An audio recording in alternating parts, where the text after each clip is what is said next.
चलो, तो अपन आज पढ़ रहे हैं राजस्थान के लोकगीत।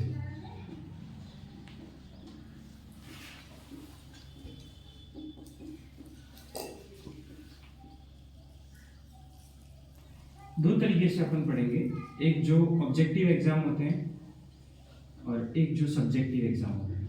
ऑब्जेक्टिव मतलब जिनमें अपने को गोला पढ़ना होता है, जिनमें अपने को टू द पॉइंट अगर आंसर आ रहा है तो अपना क्वेश्चन सही है, नहीं आ रहा है तो छोड़ना पड़ेगा या गलत होगा।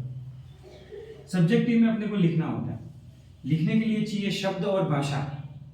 तो अपने पास ऐसे शब्द हों और ऐसी भाषा के अंदर अपन पहले से ही लिख लें चीज़ों को, ताकि अपन सब्जेक्टिव के अंदर भी अगर क्वेश्चन आ जाए सीधा तो अपन लिख पाए उसको। ठीक है, पहले अपन ऑब्जेक्टिव वाले पोर्शन को कवर कर लेंगे और जो चीज़ें इस टॉपिक से सब्जेक्टिव रूप में पूछी जाती है, जैसे कोई क्वेश्चन आ गया, मान लो कि अपन देखेंगे कि संगीत घराने पढ़ेंगे, संगीत घराने पर एक क्वेश्चन आ गया। राजस्थान की संगीत जीवी जातियां पढ़ेंगे, उनके ऊपर क्वेश्चन आ गया। राजस्थान के लोकगीतों को कितने भागों में अपन बांट सकते हैं, उसके ऊपर क्वेश्चन आ गया, तो अपन उसको किस तरीके से लिख सकते हैं उसको देखेंगे। पहला अपना टारगेट रहेगा कि ऑब्जेक्टिव क्वेश्चन अपन सॉल्व कर लें। इसके लिए अपने पास सोर्स हैं, एक तो स्प्रिंग बोर्ड के नोट्स हैं, एक अपने पास में जो राजस्थान अध्ययन की किताब है वो है, एक अपने पास में हुकुमचंद्र जैन की जो हिंदी ग्रंथ अकादमी की किताब है वो सोर्स है अपने पास में, और एक जो दिशा के जो PYQ वाली बुक चलती है वो सोर्स है। लगभग अपन इतनी चीजें कवर कर लेते तो 99.99% सिलेबस अपना कवर हो जाता है। इसके बाहर अगर आ रहा है तो वो शायद ही किसी को आता होगा राजस्थान के अंदर। ठीक है, इसके बाहर अगर आता है तो वो बड़ी एग्जामों के अंदर आता है, जिसके अंदर और डीपली जाके पूछा जाता है। बाकी इस लेवल पे इस टॉपिक से कोई भी क्वेश्चन अपना गलत नहीं होता है। तो ये अपने पास में सोर्स हैं, इनसे अपन चीजों को कवर करेंगे। शुरू करते हैं फर्स्ट, लोकगीत है क्या। तो लोकगीत बोला जाता है कि जो भी अपने मन के अंदर आ रहा है उसको सहज रूप से बोल देना, अभिव्यक्त कर देना, लोकगीत कहलाता है। सबसे पहले तो डेफिनेशन अपन पूछते नहीं है ऑब्जेक्टिव एग्जाम के अंदर, लेकिन सब्जेक्टिव के अंदर अगर अपने कोई लाइन लिखनी हो कि लोकगीत क्या है, अपने को शुरुआत करनी है, तो अपन एक चीज लिख सकते हैं कि राजस्थान के लोकगीत कहते किसे हैं, तो मानव मन की सहज अभिव्यक्ति। मानव मन के अंदर जो भी आ रहा है उसको सहज रूप से कह देना, मानव मन की सहज अभिव्यक्ति को अपन लोकगीत कह देते हैं। अच्छा, एक दो स्टेटमेंट की लोकगीतों की जो अपने को महत्व दर्शाते हो, तो रविंद्रनाथ टैगोर ने कहा है कि लोकगीत हमारी संस्कृति के संदेश को ले जाने वाले एक कला है। कि हमारी जो पुरानी संस्कृति रही, भाई अपन आज भी देखते हैं कि अपनी जो पुरानी संस्कृति है अपने को गानों के रूप में ही याद है। अपन रामदेव जी के बारे में कैसे जानते हैं, उनके बारे में गाने हैं, लोकगीत हैं, वो प्रचलन में इसलिए अपन जानते हैं। तो रविंद्रनाथ टैगोर ने बोला कि लोकगीत है क्या, तो संस्कृति के सुखद संदेश को ले जाने वाली कला है। संस्कृति के सुखद संदेश को ले जाने वाली कला।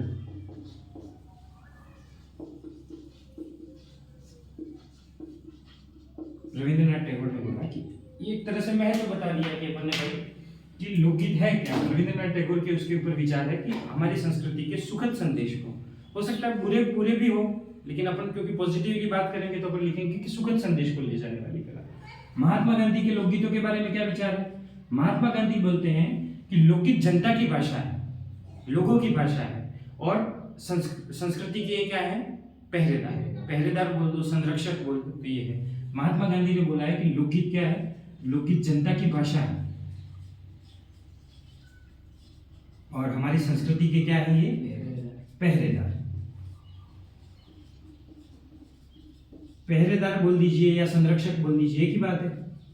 संरक्षक यानी जिसने उसको संरक्षण प्रदान किया, जिसने उसको प्रोटेक्ट रखा, महात्मा गांधी ने ये बोला। ये तो हो गई बेसिक बात है। अब अपन राजस्थान के जो भी, इस चैप्टर को अपन 3 मोटा मोटे हिस्सों के अंदर पढ़ेंगे। एक देख लेंगे कि राजस्थान के अंदर लोकगीत है कौन कौन से, अपन किस किस कैटेगरी के अंदर उसको डिवाइड कर सकते हैं। एक अपन देखेंगे कि उन लोकगीतों की कौन कौन सी गायन शैलियां हो सकती है, म्यूजिक स्टाइल्स कौन कौन से हो सकती है, किन किन रागों के अंदर उसको गाया जा सकता है। तो एक देखेंगे अपन गायन शैलियां, म्यूजिक स्टाइल्स, और लास्ट के अंदर अपन देखेंगे संगीत घराने।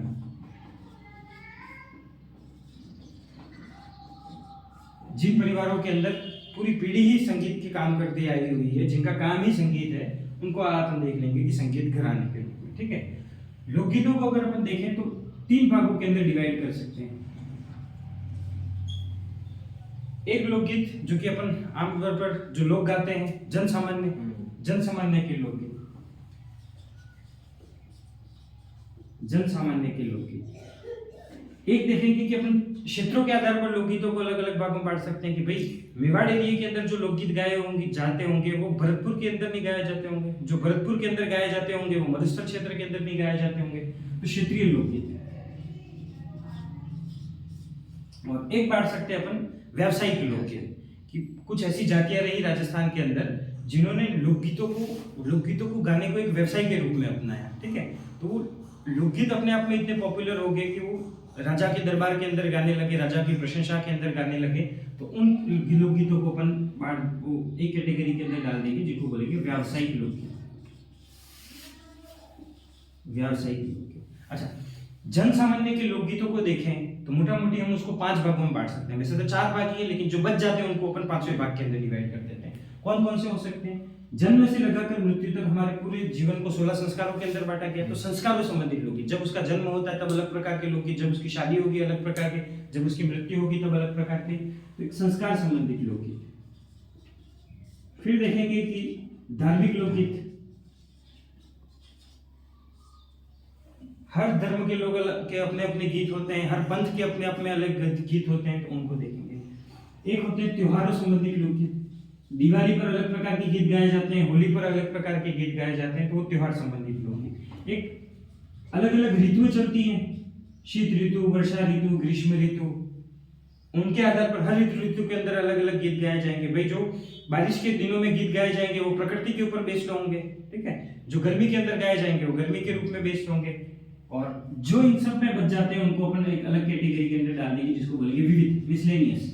जो किसी भी कैटेगरी के अंदर फिट नहीं होते उनको अपन विविध, मिसलेनियस के अंदर डाल देंगे। ठीक है, क्षेत्रीय लोकगीत, अपन राजस्थान को देखते हैं। अगर मैं ऐसे ही बना दूं शॉर्ट, यहाँ पे राजस्थान की अरावली जो है वो मरुस्थल को और मैदानी भाग को अलग अलग बांटने का काम करती है। जो मरुस्थल के अंदर जो गीत गाए जाएंगे वो अपने आप में अलग होंगे, जो पर्वतीय क्षेत्र अरावली क्षेत्र के अंदर गाए जाएंगे वो लोकगीत अलग होंगे, और ये बचा मैदानी क्षेत्र, यहाँ के भी लोकगीत अलग होंगे। तो तीनों को अलग करके अपन क्लासिफिकेशन कर सकते हैं। और व्यवसायिक लोकगीत, इसके अंदर अपन पढ़ लेंगे कि कौन कौन से गीत हैं जो कि व्यवसाय के रूप में चले, जो बहुत ज्यादा पॉपुलर हुए। एग्जाम्पल के रूप में अपने को सबको पता है केसरिया वाला, जो कि राजस्थान का राज्य गीत भी है। ऐसे और भी बहुत सारे गीत हैं, अपन 10-15 गीतों के बारे में पढ़ेंगे जिन जातियों ने उनको व्यवसाय के रूप में अपनाया। ये इतने पॉपुलर हुए कि राजस्थान की संस्कृति की बात करते हैं तो पहले गीत अपने दिमाग में ये आता है केसरिया वाला, है ना। उस तरीके से गायन शैलियाँ देखेंगे, बहुत टाइप की गायन शैलियाँ होती हैं। मोटा मोटी अपन राजस्थान के अंदर प्रसिद्ध 4 गायन शैलियों को पढ़ेंगे। एक गायन शैली जो कि जैसलमेर क्षेत्र के अंदर फेमस है, मांड गायन शैली, उसको अपन देखेंगे। 2 संगीत जीवी जातियां हैं, एक का नाम है लंगा, एक का नाम है मांगणिया, तो उनको देखेंगे अपन।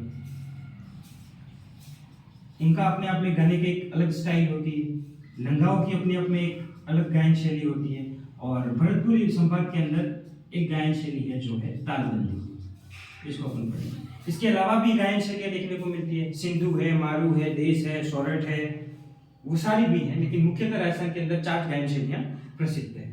संगीत घराने के अंदर अपन देखेंगे कि भाई जयपुर एरिया के अंदर वहां से एक शाखा निकली, आगे जाएगी पटियाला जाएगी, अतरौली जाएगी।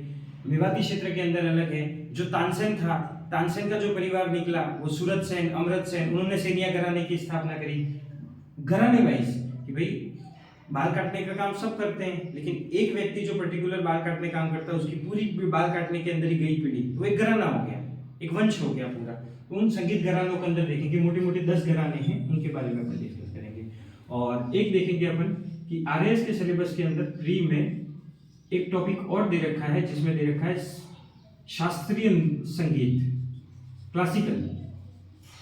शास्त्रीय संगीत, क्लासिकल सॉन्ग्स, जिसके अंदर सुर, ताल, सारेगामापा सबका ध्यान रखा जाता है, और उसके बाद जो गीत बनाए जाते हैं वो शास्त्रीय संगीत। इसके साथ में एक टॉपिक और दे रखा है शास्त्रीय नृत्य, लेकिन वो नृत्य वाले चैप्टर के साथ में अपन कवर कर लेंगे। ठीक है, और ये पढ़ने के बाद अपन देखेंगे कि मेंस के हिसाब से कौन कौन सी चीजें इसमें से पूछी जा सकती है, कौन कौन से यहाँ पे क्वेश्चन बन सकते हैं, इनका आंसर अपन कैसे लिख सकते हैं। ठीक, तो शुरुआत करते हैं यहाँ से।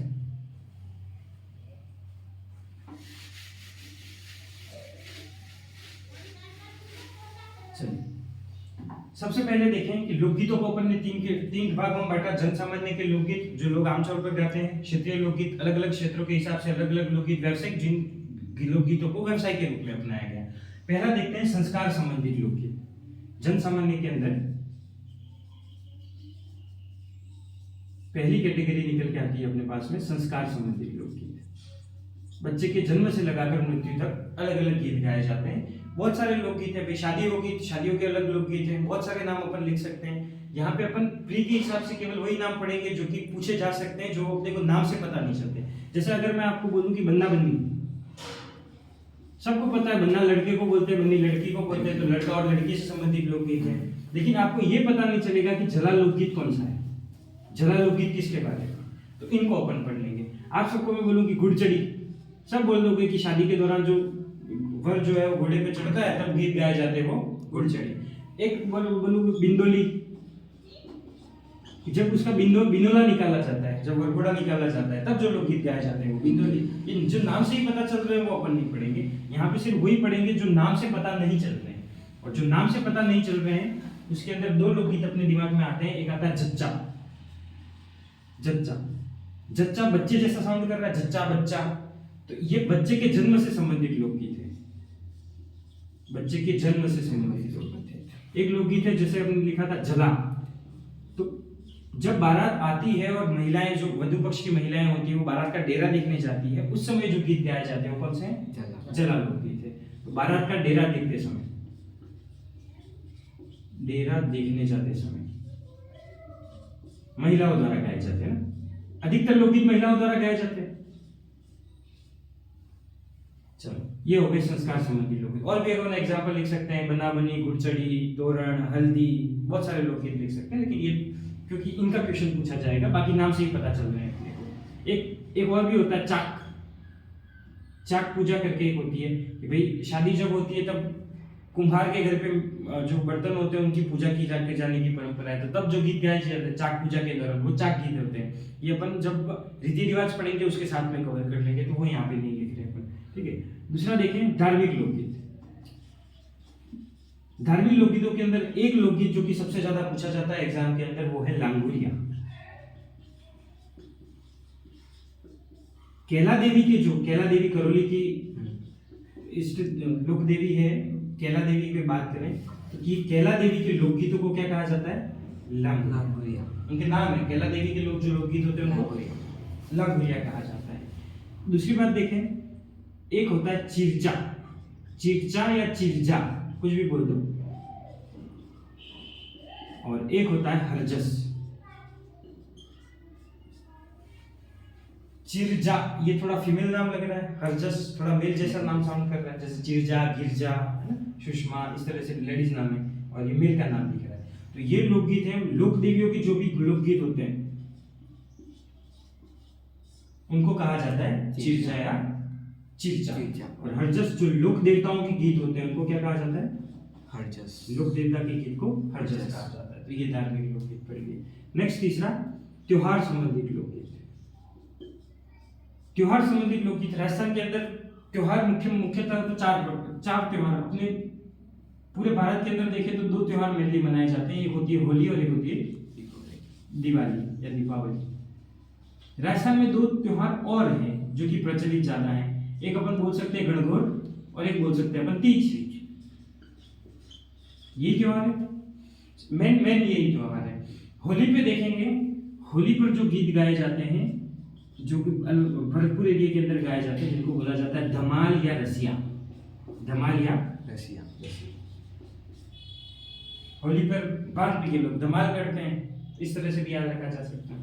और दिवाली की अगर अपन बात करें तो दिवाली पर गीत तो बहुत सारे गाए जाते हैं, लेकिन एक गीत जो कि सहरिया जनजाति द्वारा गाया जाता है उसका नाम है हिड। तो हिड नृत्य दिवाली पर कौन सी जनजाति गाती है? सहरिया जनजाति द्वारा गाया जाता है, ठीक है। और तीज के गीतों में लिख सकते हैं हालांकि इधर, लेकिन अपन ऋतु के अंदर इसको कवर कर देंगे। मेनली ये दो त्योहार, तो दो त्योहारों पे ये हो गए। फिर देखा जाए ऋतु संबंधित लोकगीत। ऋतु है वर्षा ऋतु, शीत ऋतु, ग्रीष्म ऋतु, है ना। तो अगर मैं बोलूँ चौमासा, चौमासा मतलब बारिश का टाइम, बारिश के टाइम पे जो गीत गाए जाएंगे वो कौन से होंगे? चौमासा। नाम से पता चल रहा है, वो अपन यहाँ पे नहीं पढ़ रहे हैं ना, जो नाम से पता नहीं चल रहा है। जैसे अगर मैं बोलूँ आपको चैती, तो चैत्र महीने के अंदर गाए जाएंगे। मैं बोलूँ आपको कजली,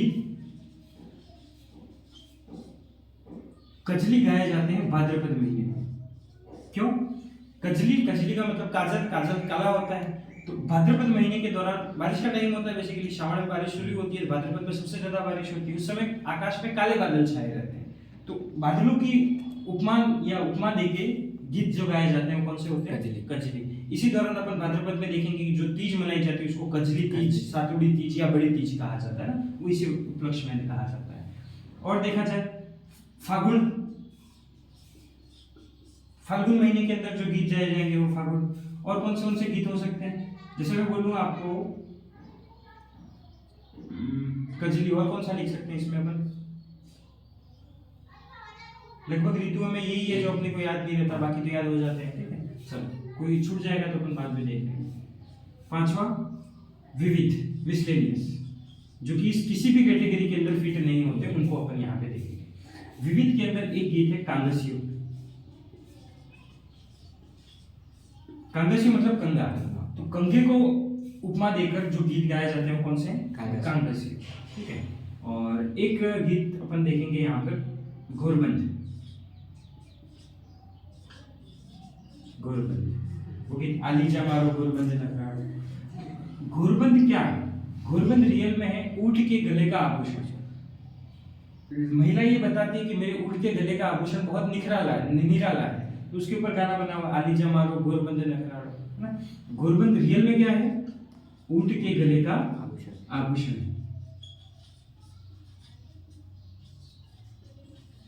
और घोरबंद जो गीत है वो शेखावटी क्षेत्र के अंदर ज्यादा प्रचलित है।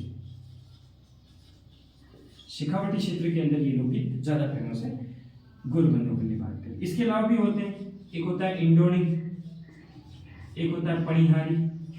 पणिहारी पानी जैसा साउंड कर रहा है, तो पानी भरते दौरान जो कालबेलिया, ये दोनों गीत कालबेलिया जाति द्वारा गाए जाते हैं ना। ये अपन जब कालबेलिया नृत्य पढ़ेंगे, कालबेलिया जाति कौन कौन से नृत्य करती है उसके साथ में ये भी पढ़ेंगे अपन, इंडोनी, पणिहारी, चक्री, वो सारे अपन देखेंगे। तो इंडोनी, पणिहारी ये कालबेलिया जाति द्वारा पानी भरते जाते वक्त गाए जाते हैं। जब वो महिलाएं कुएं पर पानी भरने जाती है तब जो गीत गाते जाते हैं वो कौन से? इंडोनी और पणिहारी। इंडोनी मतलब ओढ़नू, जो अपन बोलते हैं पानी भरने के दौरान जो सर पे रखते हैं, उससे संबंधित ये लोकगीत है। ठीक है, तो इस तरीके से अपन बांट सकते हैं इन लोकगीतों को। ये छूट रहा हो तो मैं देख लेता हूँ।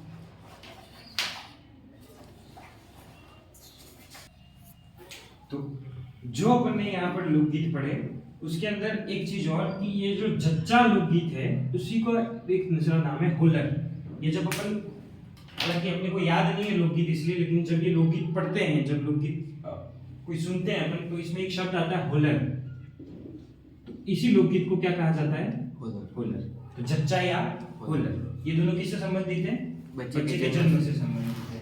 और एक दूसरा देख लें कि जैसे चेती लोकगीत,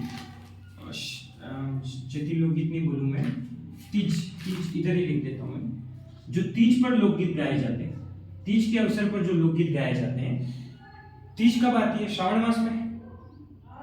श्रावण मास में क्या होता है? प्रकृति पूरी हरी हो जाती है क्योंकि बारिश शुरू हो जाती है, एकदम हरा भरा। तो तीज के अवसर पर प्रकृति के सौंदर्य से संबंधित गीत गाए जाते हैं। प्रकृति के सौंदर्य से संबंधित गीत गाए जाते हैं। ये दो बातें, ठीक है। तो क्या क्या पढ़ा अपन ने देख लेते हैं। लोकगीत है क्या? तो मानव मन की सहज अभिव्यक्ति है। रविंद्रनाथ टैगोर ने क्या कहा है? हमारी संस्कृति के सुखद संदेश को ले जाने वाली एक कला है। महात्मा गांधी ने क्या बोला है? ये तो जनता की भाषा है और संस्कृति के पहरेदार हैं या संरक्षक हैं। नीचे देखें कि अपन ने इस चैप्टर के अंदर अपन मेनली तीन चीजें देखेंगे, एक लोकगीत देखेंगे, उसकी गायन शैलियां देखेंगे और संगीत घराने देखेंगे। लोकगीत के अंदर लिखा लोकगीतों को अपन 3 भागों में बांट सकते हैं, जन सामान्य के लोकगीत, दूसरा क्षेत्रीय लोकगीत और तीसरा व्यावसायिक लोकगीत। जन सामान्य के लोकगीत को मोटा मोटी अपन 5 भागों के अंदर बांट सकते हैं। पहला संस्कार संबंधी, दूसरा अपन बोलेंगे धार्मिक, तीसरा बोलेंगे अपन त्योहार, चौथा बोलेंगे ऋतु और पांचवा जो बच गए वो विविध के अंदर डाल दिया। उन संस्कार संबंधित लोकगीतों के अंदर देखिए पहला नाम आता है जच्चा या होलर, कब बच्चे के जन्म पर वो लोकगीत गाए जाते हैं। दूसरा देखिए जला, जला भारत का डेरे देखते समय जो महिलाएं गीत गाती हैं उनको क्या कहा जाता है, जला।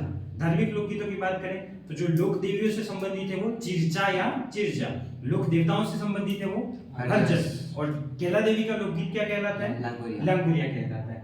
त्योहार संबंधित लोकगीत देखें, दिवाली पर सहरिया जनजाति द्वारा जो गीत गाया जाता है वो कौन सा, हिड़ गाया जाता है, और होली के अवसर पर धमाल या रसिया। और देखें तीज के अवसर पर, क्योंकि तीज श्रावण मास के अंदर आती है, तो श्रावण मास के अंदर प्रकृति पूरी हरी भरी हो जाती है, तो प्रकृति के सौंदर्य संबंधित गीत गाए जाते हैं। ऋतु संबंधित देखें कजली, कजली बादल काले हो जाते हैं भाद्रपद महीने के अंदर। और अलग विविध कैटेगरी के अंदर अपन देखेंगे कांगेश, कांगे संबंधित लोकगीत है गुरबत, उड़ के गले का आभूषण है, शेखावटी में महिलाओं द्वारा गाया जाता है। इंडोनी और पनिहारी, ये कालबलिया कलबलिया जो एक जाति है उसके द्वारा गाया जाते हैं ये इंडोनी और पनिहारी। ये बेसिकली जब वो कुएं पर पानी भरने जाती है तब ये लोकगीत गाती है, ठीक है। तो ये हो गया, चलो ये हो गया।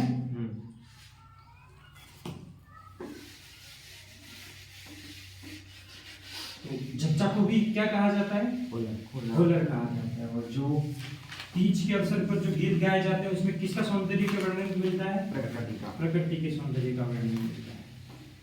लोकगीत कहते किसे हैं, मानव मन की सहज अभिव्यक्ति। किसने इनको संस्कृति का पहरेदार कहा है, महात्मा गांधी ने इनको पहरेदार कहा। तो एक कैटेगरी अपन ने पढ़ ली जन सामान्य के लोकगीत। अपन देखेंगे क्षेत्रीय लोकगीत, उसके बाद देखेंगे व्यावसायिक लोकगीत, एक एक करके देखते हैं। एक चीज जो राजस्थान अध्ययन के अंदर बॉक्स के अंदर दे रखी है, अभी तक किसी एग्जाम में पूछी नहीं है, लेकिन चूंकि अभी ट्रेंड चल रहा है कि जो किसी ने नहीं पढ़ा वो पूछे, तो एक लाइन अपन अपने नोट्स के अंदर ऐड कर लेंगे कि दीपावली के 15 दिन पहले लड़के और लड़कों की टोलियां जाती हैं। जब दिवाली आती है तो अपन बॉक्स के अंदर लिख लेंगे कि दिवाली के अवसर पर बॉयज मिलके और गर्ल्स मिलके, बॉयज और गर्ल्स दोनों मिलके 15 दिन पहले, दिवाली के कितने दिन पहले, 15 दिन पहले बॉयज और गर्ल्स अलग अलग टोलियां बनाते हैं और टोलियां मिलाकर सारे घरों में जाते हैं। जैसे अपन मेराई लेके जाते हैं, तो वैसे ही परंपरा होगी मेवाड़ क्षेत्र के अंदर, बेसिकली कहाँ पर, मेवाड़ क्षेत्र में। तो ये सारे लड़के मिलके सारे घरों में घूमते हैं, सारी लड़कियां मिलके भी घरों के अंदर घूमती हैं। तो लड़के जो अपनी टोलियां, बॉयज जो लड़के अपनी टोलियां बनाकर जाएंगे, उस समय जो गीत गाए जाते हैं उनको बोला जाता है लोवड़ी, लोवड़ी, और लोवड़ी को ही बोला जाता है हरणी। ये नाम दिवाली के 15 दिन पहले से ही बॉयज मेवाड़ क्षेत्र के अंदर, मेवाड़ क्षेत्र के जो बॉयज हैं वो टोलियां बनाकर घरों के अंदर जाते हैं और लोकगीत गाते हैं। उन लोकगीतों को क्या कहा जाता है, लोवड़ी या हरणी। और गर्ल्स जो जाती हैं वो जो गीत गाती हैं उनको बोला जाता है गडल्य। क्या बोलते हैं, गडल्य। तो ये दो नाम बॉक्स के अंदर अपन लिख सकते हैं, क्योंकि ये इसमें संदर्भ दे रखा है देवीलाल सामल की बुक का, जिन्होंने लोक कला मंडल की स्थापना की थी उदयपुर के अंदर। उनका यहाँ पे बॉक्स बना के दे रखा है राजस्थान अध्ययन के अंदर। तो अपन ये भी याद कर लेंगे कि दिवाली के 15 दिन पहले से ही सारे लड़के मिलकर सभी घरों में जाते हैं एवं लोवड़ी एवं हरणी गीत, लोवड़ी या हरणी गीत गाते हैं। और सारी लड़कियां मिलकर जो गीत गाती हैं वो कौन सी, गडली। कौन से क्षेत्र के अंदर, मेवाड़। कौन से त्योहार पर, दिवाली पर। तो ये चीज एक्स्ट्रा है वो नोट्स के अंदर उतार लो।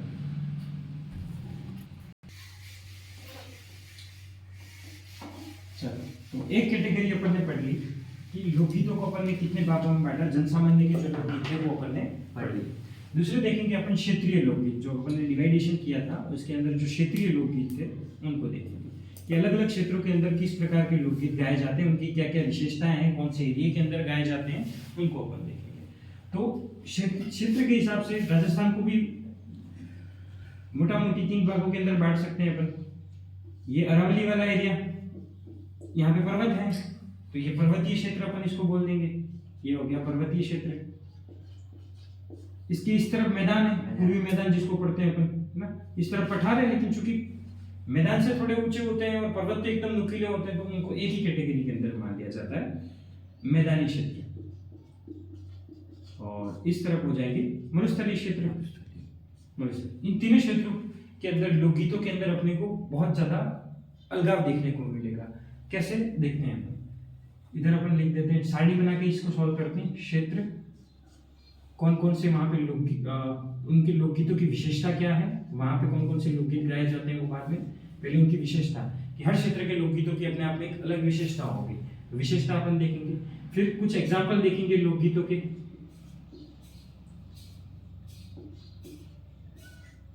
और एरिया देख लेंगे, प्रभाव क्षेत्र जिसको बोल सकते हैं अपन, कुछ भी लिख दो, सारणी से मतलब सीक्वेंस वाइज हो जाएगा चीजें।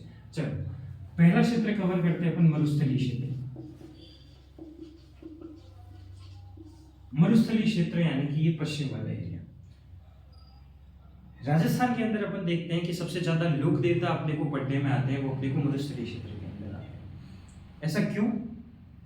सबसे मेन रीजन होता है कि इस क्षेत्र की सीमा पाकिस्तान वाले ये बॉर्डर से, जहाँ पे अलग डायनेस्टी रूल कर रही है, इधर आ जाएगा गुजरात, वहां पे अलग डायनेस्टी रूल कर रही है, ऊपर की तरफ अलग डायनेस्टी रूल कर रही है। तो सबसे ज्यादा युद्ध या सबसे ज्यादा आक्रमण ही इस एरिया के अंदर हुए।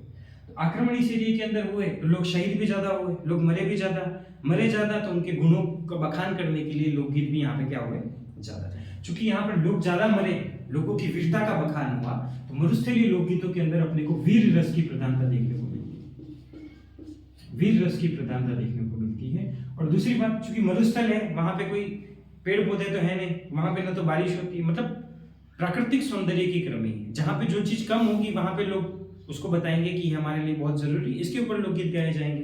तो यहाँ पर प्रकृति संबंधित लोकगीत गाए जाते हैं, प्राकृतिक सौंदर्य से संबंधित या प्रकृति संबंधित लोकगीत गाए जाते हैं। कौन कौन से लोकगीत? वीर रस की अगर अपन प्रकृति से संबंधित लोकगीत देखें, प्रकृति संबंधित लोकगीत जैसे पीपली,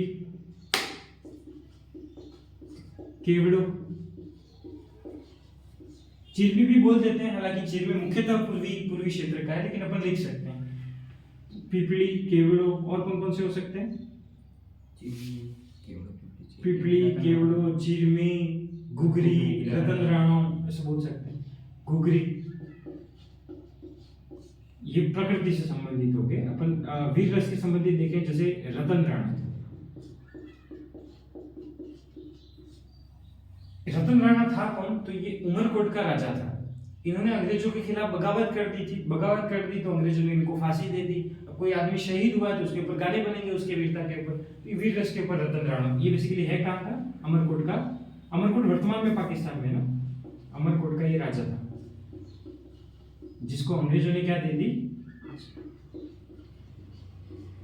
फांसी की सजा दी, क्योंकि उसने अंग्रेजों के खिलाफ बगावत की। ठीक है।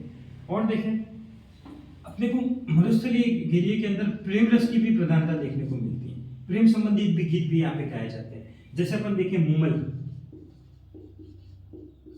मुमल लोकगीत किस, मतलब लोकगीत किसका है, किसने बनाया है इसको? तो उसमें नाम आता है लक्ष्मी कुमारी चुंडावत का। मुमल लोकगीत किसका है? लक्ष्मी कुमारी चुंडावत, जो अपन साहित्य के अंदर भी पढ़ेंगे। मुमल है क्या मुमल लोकगीत के अंदर? तो इसमें महेंद्र मुमल की गाथा है, यही है महेंद्र मुमल की गाथा है। और महेंद्र मुमल की गाथा में भी मुमल जो कि लोदरवा जैसलमेर की राजकुमारी है, कहाँ की है? लोदरवा बेसिकली एक जगह है, कहाँ पे? जैसलमेर। लोदरवा जैसलमेर की ये राजकुमारी है। इस राजकुमारी की सुंदरता का यहाँ पे बखान किया गया है, उसकी सुंदरता पर ये गीत बना हुआ है मुमल। ये तो महेंद्र मुमल तो प्रेम कहानी है बेसिकली, लेकिन ये जो पर्टिकुलर लोकगीत है उस लोकगीत को अगर अपन पूरा देखें तो अपने को देखने को मिलता है कि इसमें जो मुमल है उसकी सुंदरता का बखान किया गया है ना। तो कभी कोई पूछे कि मुमल के अंदर किस बात का वर्णन किया गया है, तो महेंद्र मुमल की प्रेम गाथा तो है ही, लेकिन सबसे ज्यादा क्या है उसमें?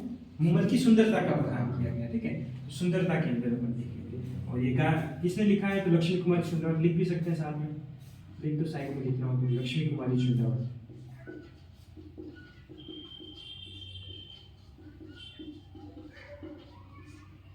ठीक है, तो ये मुमल लोकगीत। प्रभाव क्षेत्र मरुस्थलीय एरिया के अंदर कौन कौन से क्षेत्र आते हैं? मरुस्थल के अंदर सबसे ज्यादा मरुस्थल तो अपने को जैसलमेर हो गया, जोधपुर हो गया, बीकानेर हो गया, बाड़मेर हो गया, लगभग यही एरिया। तो इधर भी अपन प्रभाव क्षेत्र के अंदर लिख सकते हैं JBBJ शॉर्ट के अंदर। जैसलमेर, बीकानेर, बाड़मेर और जोधपुर मेनली ये एरिया। उसके अलावा कुछ भी लिखो आप, चंगू लिखो, कुछ भी लिखो, ठीक है। तो ये मरुस्थलीय लोकगीत। मरुस्थलीय लोकगीत के ऊपर अपने को वीर रस की प्रधानता, प्राकृतिक सौंदर्य और प्रेम कहानियों का वर्णन देखने को मिलता है। एग्जाम्पल के रूप में पिपली, केरड़ो, घुरघरी, रतन राणो, मुगल की जो गाथा है वो प्रेम कहानी पर है।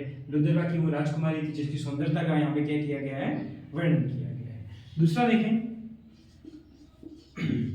पर्वतीय लोकगीत यानी अरावली वाले एरिया के अंदर नोटिस करेंगे कि यहाँ पर जनजातियां बहुत पाई जाती हैं। जितनी भी राजस्थान के अंदर लगभग जनजातियां हैं, कुछ एक को छोड़ के, जैसे सहरिया बारा के अंदर है, वो भी पठारी क्षेत्र के अंदर ही है, और डांग क्षेत्र के अंदर लगभग जातियां अपने को अरावली के ऊपर देखने को मिलती हैं। और जनजातियों की खासियत ये होती है कि वो समूह के अंदर रहती है ना, वो एक समूह बना के रहती है ताकि सुरक्षा की दृष्टि से। तो पर्वतीय लोकगीतों के अंदर एक तो अपने को जनजातीय गीतों की प्रधानता देखने को मिलती है, जनजातीय गीत काफी ज्यादा है यहाँ पे। और दूसरी बात कि यहाँ पर सामूहिक लोकगीतों की प्रधानता ज्यादा देखने को मिलती है। सामूहिक गीत ये इसका है, ठीक है। लोकगीतों की बात करें तो कुछ लोकगीत हैं जो कि पूछे जाते हैं। पटेलिया,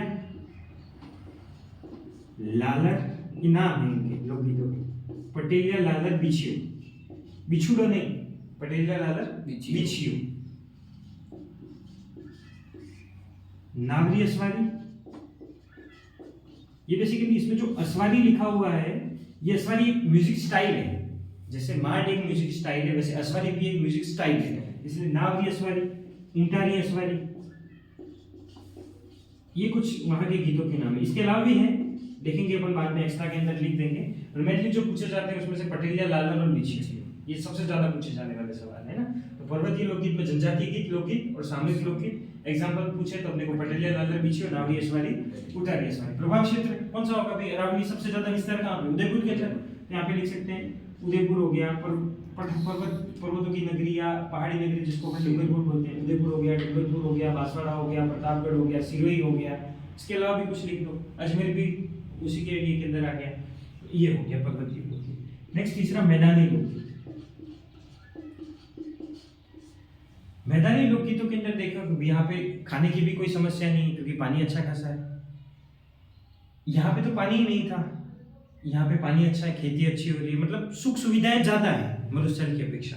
तो महिलाएं थोड़ी फ्री हैं तो वो श्रृंगार भी करेगी, वो भक्ति भी करेगी। भक्ति बेसिकली इसीलिए क्योंकि यहाँ से इस वाले एरिया से सटा हुआ है यूपी के अंदर वृंदावन वगैरह जो ब्रज क्षेत्र है जहाँ पे श्री कृष्ण का जन्मस्थली माने जाती है, तो वो वाला जो एरिया उसके प्रभाव में वहाँ पे श्री कृष्ण संबंधित गीत गाए जाएंगे ना। तो यहाँ मैदानी लोकगीतों की खास बात है कि यहाँ पे भक्ति रस की प्रधानता देखने को मिलती है, और चूंकि महिलाएं फ्री हैं, उनके पास काम धंधा है नहीं, तो श्रृंगार रस की प्रधानता, यहाँ पे श्रृंगार रस की अपने को प्रधानता देखने को मिलती है।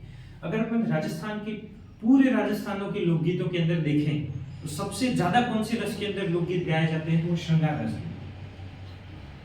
राजस्थान के ये देखें कि राजस्थान में सर्वाधिक लोकगीत कौन से राग के अंदर गाए जाते हैं, कौन से रस के अंदर लोकगीत गाए जाते हैं? वो श्रृंगार रस के लोकगीत देखने को मिलते हैं। ठीक, राजस्थान में सर्वाधिक लोकगीत किस राग के अंदर देखने को मिलते हैं अपने को? श्रृंगार रस। ये इसके अंदर लाइन नहीं है ना, ये मैं अलग से लिखवा रहा हूँ। एक क्वेश्चन बनेगा नहीं, बन जाए तो कि राजस्थान में सर्वाधिक लोकगीत किस रस के अंदर गाए गए? तो श्रृंगार रस के अंदर। वीर रस कम देखने को मिलता है अपने को, प्राकृतिक भी थोड़ा कम देखने को। सबसे ज्यादा कौन से रस के? श्रृंगार रस के। भैया तुम देखेंगे मुगल के अंदर भी तो सुंदरता का वर्णन किया गया, मतलब वो भी तो श्रृंगार रस का गीत हुआ। जैसे ओवरऑल राजस्थान के अंदर देखें तो सबसे ज्यादा कौन से रस के? श्रृंगार रस के अपने को देखने को मिलते हैं। मैदानी क्षेत्र के अंदर एग्जाम्पल तो मिलते नहीं है, अपन लिख सकते हैं कि कृष्ण के संबंधित कितने भी गीत लिख दो, अपन शॉर्ट में लिख देते हैं श्री कृष्ण संबंधित गीत गाए जाते हैं, श्री कृष्ण भक्ति संबंधित। और एरिया कौन सा हो जाएगा? यूपी से कौन सा एरिया लग रहा है? एबीसीडी, अलवर, भरतपुर, करौली, धौलपुर, दौसा, धौलपुर के साथ में दौसा भी लिख दो, जयपुर लिख दो, अलवर लिख दो, जयपुर लिख दो।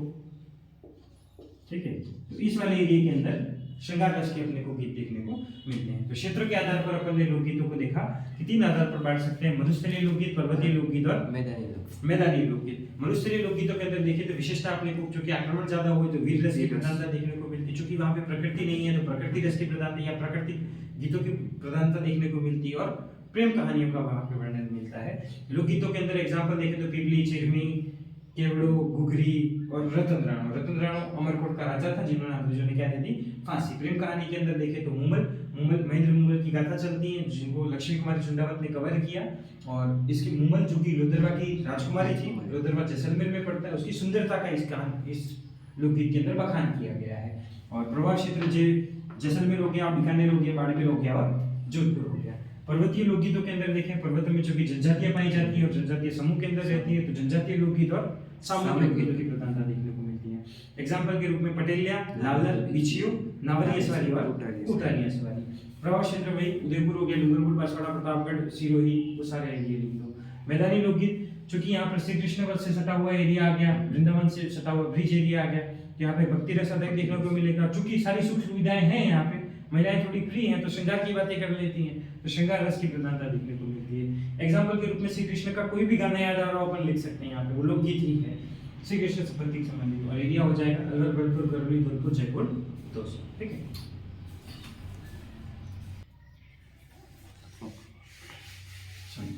तो ये देखा अपन ने क्षेत्रीय लोकगीत की अलग अलग क्षेत्रों के अंदर कौन से गीत गाए जाते हैं।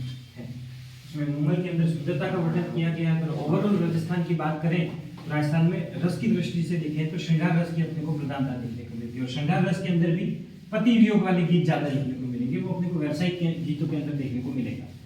ठीक है, चलो, तो अपन ने लोकगीतों के अंदर देखा था कि अपन चैप्टर को 3 तरीके से पढ़ेंगे। एक लोकगीतों के बारे में देखेंगे, दूसरा लोग जो गायन शैलियां वो देखेंगे, और तीसरी देखेंगे संगीत का। उसमें लोकगीतों के अंदर अपन 3 कैटेगरी लेके चले थे, एक जनसामान्य के लोकगीत, एक क्षेत्रीय लोकगीत और तीसरा व्यावसायिक। जो 2 पढ़ लिए, अपन तीसरा है व्यावसायिक लोकगीत।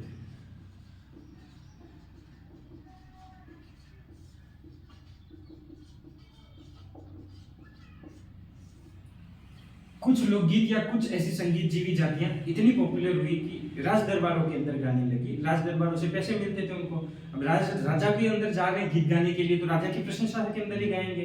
ठीक है, वो कॉमन बात है। अपन देखेंगे कि ऐसी कौन कौन सी संगीत जीवी जातियां हैं जो संगीत पे उनकी आजीविका टिकी हुई है, जो संगीत गाकर ही अपना काम चलाती है। तो अपन देखेंगे व्यावसायिक लोकगीत के अंदर संगीत जीवी जातियां कौन कौन सी।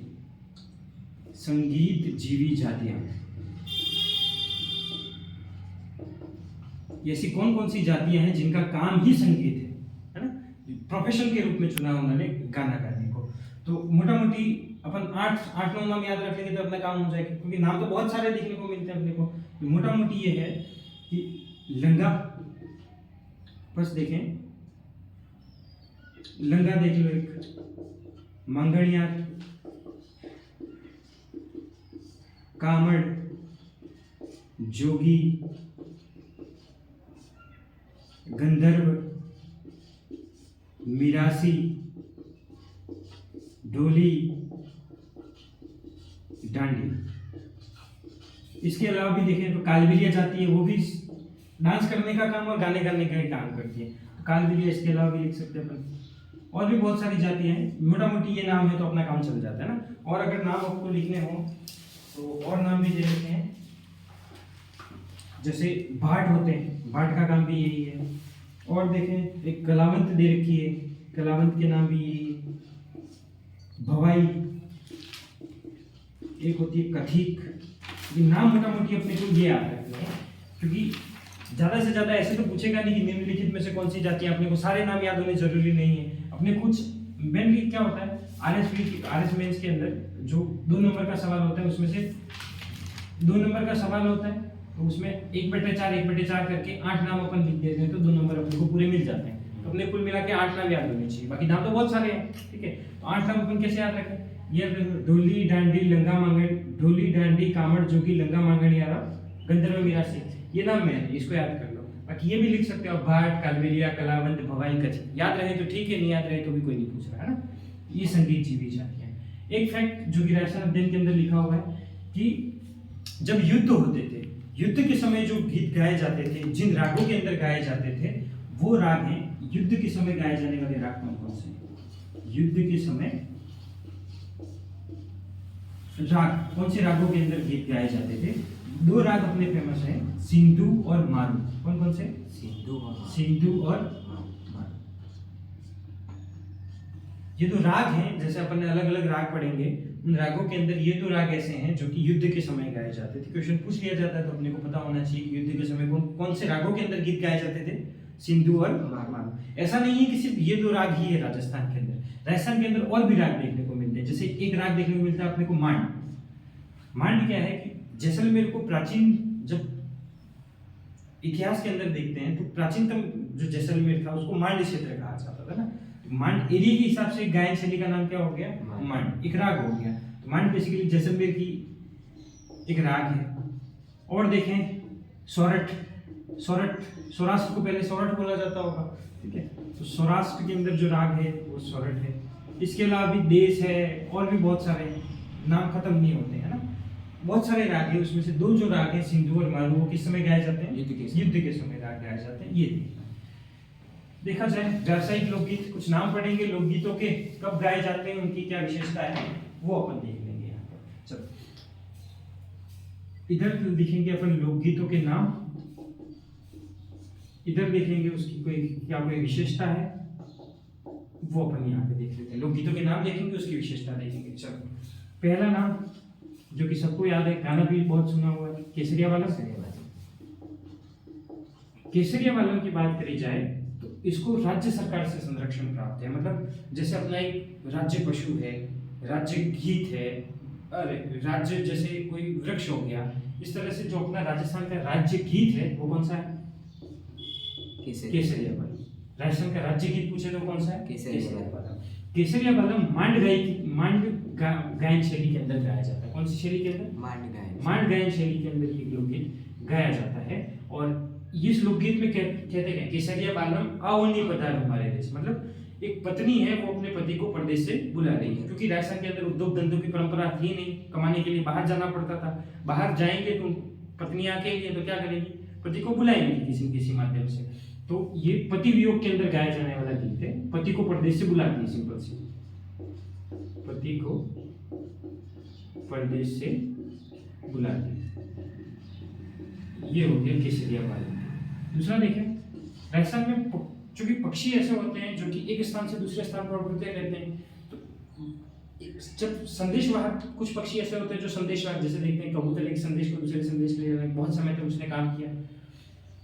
राजस्थान में जो जो पक्षी आते हैं उनको मतलब एक केंद्र मानकर उनके ऊपर लोकगीत लिखे गए कि ये पक्षी उड़ के जाएगा और हमारे संदेश जो कि प्रदेश में हमारा प्रीतम रह रहा है वहां तक पहुंचाएगा, ठीक है। तो एक गीत देखने को मिलता है खुर्जा। खुर्जा एक पक्षी है, प्रवासी पक्षी है, जो कि एक विशेष ऋतु के अंदर राजस्थान के अंदर आते हैं ना। खुर्जा पे इसमें क्या है, पति को संदेश भिजवाती पत्नी है ना, खुर्जा के माध्यम से। खुर्जा एक क्या है, पक्षी है। खुर्जा एक पक्षी है, उस पक्षी को केंद्र मान के वो पक्षी को बोलती है कि भाई पक्षी तू जाएगा और मेरा संदेश वहां पे लेके जाएगा। तीसरा कागा। कागा मतलब कौवा। कोए को केंद्र मानकर या कोए को ये बताकर, कोए को संबोधित कर कि कोया जाएगा, मेरा संदेश वहां पे लेके जाएगा। तो ये भी कोए के माध्यम से पति को क्या भेजती है, संदेश भेजती है। नेक्स्ट और देखें तो सुवटियो जो भील होते हैं वो तोते को बोलते हैं सुवटियो, है ना। सुवटियो है क्या, तोता है। तो जो भील महिला होती है वो अपने पति को बुलाती है किसके माध्यम से, सुवटियो तोते के माध्यम से। उसको गाना बना दिया उसके ऊपर। नेक्स्ट और देखें, और क्या हो सकते हैं, कोयल या उल्लू। कोयल या उल्लू। कोयल या उल्लू कब गीत गाए जाते हैं, तो जब शादी के बाद लड़की की विदाई होती है तो विदाई के दौरान जो गीत गाए जाते हैं वो क्या होते हैं, कोयल या उल्लू। शायद कुछ ऐसा होता होगा कि हमारे घर की कोयल किसी और घर में जा रही है करके कुछ गीत गाते होंगे ना। तो लड़की की विदाई पर जो गीत गाए जाते हैं कौन से, कोयल या उल्लू गीत गाए जाते हैं विदाई। और कोई गीत जो कि पक्षियों को संबोधित करके गाया जाता हो, देख लेता हूँ। मोरियो, एक बचा मोरियो। सारे एक साथ देख करके हैं। छठा देखें, मोरियो। मोरियो उस लड़की के द्वारा गाया जाता है जिसकी सगाई हो चुकी है लेकिन शादी नहीं हुई है। तो वो अपने जिसके साथ सगाई हो रखी है उसको कुछ संदेश भेजती है, मोरियो यानी मोर के माध्यम से भेजती होगी ना। तो वह लड़की जिसकी सगाई तो हो चुकी है लेकिन शादी नहीं हुई है, वो लड़की अपने गीत मोरियो के माध्यम से संबोधित करके गाती है। तो राजस्थान में देखेंगे, ये राजस्थान के लोकगीतों की विशेषता भी होगी कि पक्षियों को केंद्र में मानकर लोकगीत की रचना की गई। तो ये राजस्थान के लोकगीतों की विशेषता भी है। और देखा जाए तो ये पक्षी वाले सारे एक साथ लिख दिए अपन। और देखें विवाह से संबंधित लोकगीत एक तरफ लिख देते हैं। एक होता है पावना, पावना परुणा, इस तरह से अपन पावना कि भाई जो अपने घर पे मेहमान आते हैं। तो जब दामाद पहली बार शादी करके ससुराल में आता है तब जो लोकगीत गाते हैं वो कौन से? पावना। तो दामाद के ससुराल आने पर, दामाद के ससुराल आने पर जो लोकगीत गाए जाते हैं वो कौन से हैं? पावना। नेक्स्ट देखा जाए कामण। कामण लोकगीत क्या है? कामण लोकगीत है कि दूल्हा क्योंकि जब शादी होती है तब एकदम मतलब राजकुमार की तरह सजता है, तो किसी की नजर ना लग जाए, कोई जादू टोना ना कर दे, उससे बचाने के लिए जो गीत गाए जाते हैं कौन से? कामण। तो दूल्हे को जादू टोने से बचाने के लिए,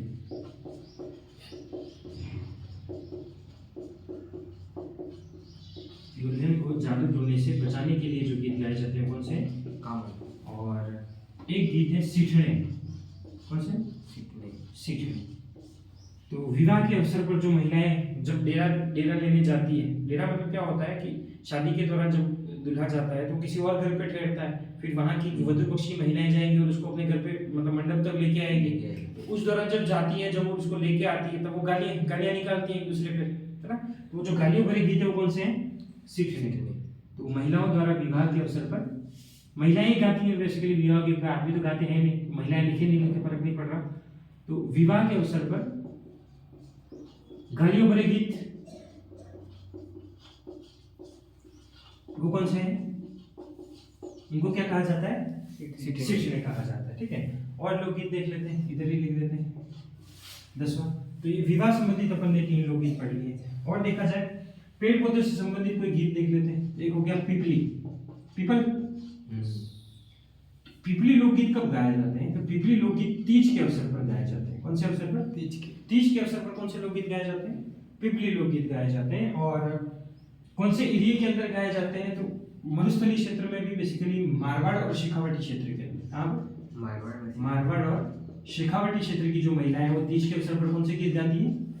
पिपली गाती है। और एक देखा जाए चिरमी। चिरमी एक पौधा होता है जो बेसिकली पूर्वी राजस्थान के अंदर ज्यादा पाया जाता है ना, पूर्वी राजस्थान, पश्चिमी नहीं, पूर्वी राजस्थान के अंदर, लेकिन गाने तो सब जगह बनते हैं। ठीक है। चिरमी जो गीत है, चिरमी बेसिकली होता है जैसे अपने घर के बाहर तुलसी लगी होती है, वैसे ही पूर्वी राजस्थान के अंदर चिरमी जो होता है वो भी लगा रखते हैं, पवित्र माना जाता है। तो चूंकि एक लड़की जिसकी शादी हो चुकी है वो जब अपने ससुराल जाती है, तो जब वो आंगन में जाती है तो वो वहां पे देखती है चिरमी, उसको तुरंत अपने घर के बाहर लगी हुई चिरमी याद आ जाती है। तो वह वधू या वह लड़की जो कि ससुराल में है और अपने पीहर को याद करती है, वो कौन से गीत गाती है? और चिरमी है कहाँ का पौधा? पूर्वी राजस्थान। तो ये गीत भी कहाँ का ज्यादा फेमस होगा? पूर्वी राजस्थान का फेमस होगा। तो चिरमी बेसिकली क्या है कि ससुराल में रह रही लड़की, ससुराल में रह रही लड़की पीहर को याद करते हुए गीत गाती है। और ये कौन सा एरिया हो जाएगा? पूर्वी राजस्थान। तो पूर्वी राजस्थान के अंदर ये गीत गाए जाते हैं चिरमी संबंधित। तो ये पेड़ पौधे संबंधित गीत देख लिए। और थोड़े बहुत जो गीत बच गए उनको देख लेते हैं। एक गीत होता है बधावा। बधावा मतलब बधाई से संबंधित। तो जो शुभ कार्य पर जो गीत गाए जाते हैं कौन से होते हैं? बधावा गीत होते हैं। नेक्स्ट देखा जाए एक होता है हमसीडो। हमसीडो या हमसीडो। हम मतलब एक वचन शब्द तो है नहीं, बहुवचन शब्द है। तो जो भील महिला और पुरुष दोनों मिलकर एक गाते हैं, भील युगल बोल दो, युगल का मतलब जोड़ा, ठीक है। तो भील युगल यानी भील महिला और पुरुष दोनों मिलकर कौन से गीत गाते हैं? हमसीडो। नेक्स्ट देखा जाए एक होता है बिछड़ो। और एक गीत में लिख दूं अपने क्या बोलते हैं, बिछड़ो हो गया मेवाती के अंदर कौन सा? बिछड़ो। और एक लोकगीत है हिचकी। हिचकी बिछुडो कहाँ पे गाया जाता है, हिचकी कहाँ पे जाया जाता है, ये कंफ्यूजन होता है अक्सर। कैसे याद रख सकते हैं, बिछुडो हाडो, है ना। तो ये हाडोती क्षेत्र के अंदर जो लोकगीत गाया जाता है कौन सा है, बिछुडो। हिचकी मेवाती ना, मेवात क्षेत्र के अंदर जो मेवात यानी अलवर भरतपुर, मेवात यानी कौन सा है, अलवर भरतपुर। तो अलवर भरतपुर के अंदर जो गीत गाया जाता है कौन सा है, हिचकी। इसके अलावा जो बचे हुए मैं देख लेता हूँ छोटे मोटे। एक है ढोला मारू, जगह नहीं बची, इसको मिटा देते हैं।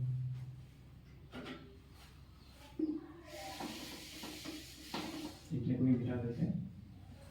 16 नंबर ढोला मारू। ढोला मारू भी बेसिकली प्रेम कहानी है ना। ढोला नरवर का राजकुमार ने मारू कहीं थी, कहाँ की राजकुमारी, पुगल की राजकुमारी है ना। ढोला जो था वो नरवर का राजकुमार था, नरवर एमपी के अंदर पड़ता है, नरवर का ये राजकुमार था। और मारू जो थी वो क्या बोलते हैं, पुगल जो कि बीकानेर के अंदर है, पुगल की क्या है ये, राजकुमारी। इनकी प्रेम कहानी पर एक गीत लिखा हुआ है, लोकगीत है, वो कौन सा है, ढोला मारू। सिरोही क्षेत्र के अंदर ये गीत ज्यादा गाया जाता है। कौन से क्षेत्र के अंदर, सिरोही क्षेत्र के अंदर। और सिरोही क्षेत्र के अंदर एक जाति है जो कि स्पेशली ये गीत गाने के लिए जानी जाती है, ढांडी। कौन सी, तो ये लोकगीत कौन सी जाति द्वारा गाया जाता है, ये ढांडी ना। ढांडी कौन सा गीत गाती है, ढोला मारू। इसके अलावा कोई गीत बचा हो तो मैं देख लेता हूँ। जोरावा, एक गीत बचा जो पति वियोग के अंदर अपन देख रहे थे, इधर साइड में देख लेते हैं। 17वां जोरावा। तो जोरावा भी किसी न किसी की याद में गीत गाया जाता है। एरिया अपने को ध्यान रखना है कि ये जैसलमेर क्षेत्र के अंदर गाया जाता है। कहाँ पर, जैसलमेर क्षेत्र के अंदर जो लोकगीत गाया जाता है किसी की याद में, है ना, वो कौन सा लोकगीत है, जोरावा। तो हमने देखा कि व्यावसायिक लोकगीत कौन कौन सी जाति हैं जिनका काम सिर्फ संगीत है। तो अपन बोल सकते हैं कि डोली, डांडी, लंगा, मांगणिया, कामड़, जोगी, गंधर्व, मिरासी। इसके अलावा भी हैं, ये नाम आया तो जाए तो काफी हैं।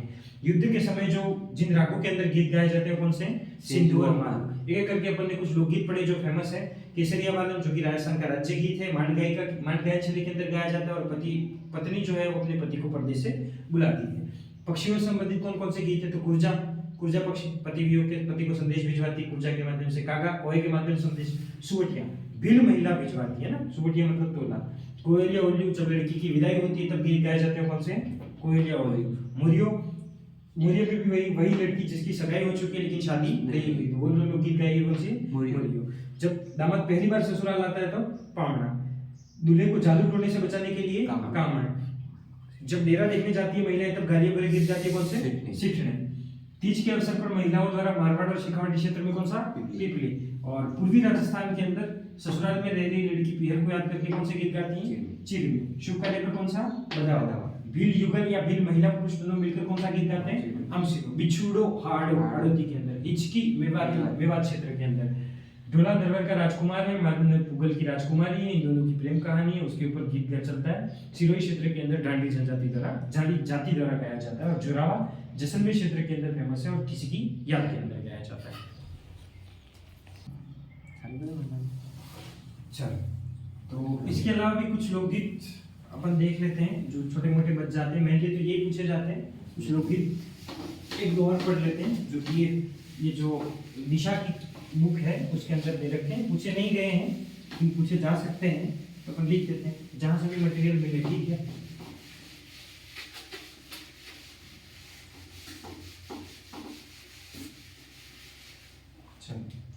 तो एक लोकगीत यहाँ पर दे रखा है, हालांकि अपन रीति रिवाज के अंदर पढ़ लेते हैं। जो मैंने बोला पहले, एक गीत होता है चाक गीत। चाक गीत कब गाया जाता है, तो ये विवाह के अवसर पर गाया जाता है। और विवाह के अंदर एक रस्म होती है चाक पूजन। चाक पूजन के अंदर क्या किया जाता है कि कुम्हार के घर पे सारी महिलाएं जाती हैं और जो घड़ा होता है घड़े की पूजा करती है ना।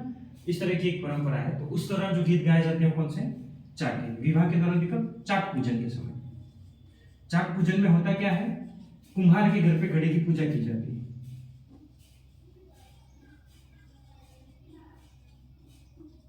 घड़े की पूजा की जाती है। उस दौरान जो गीत गाए जाते हैं कौन से, चाक गीत कहलाते हैं।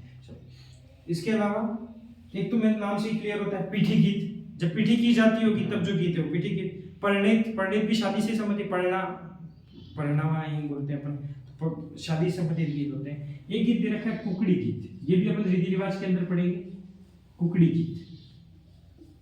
जब महिलाएं रात्रि जागरण करती हैं, है ना, पूरी रात जब शादी होती है, शादी के दौरान पूरी महिला पूरी रात भर जागती हैं।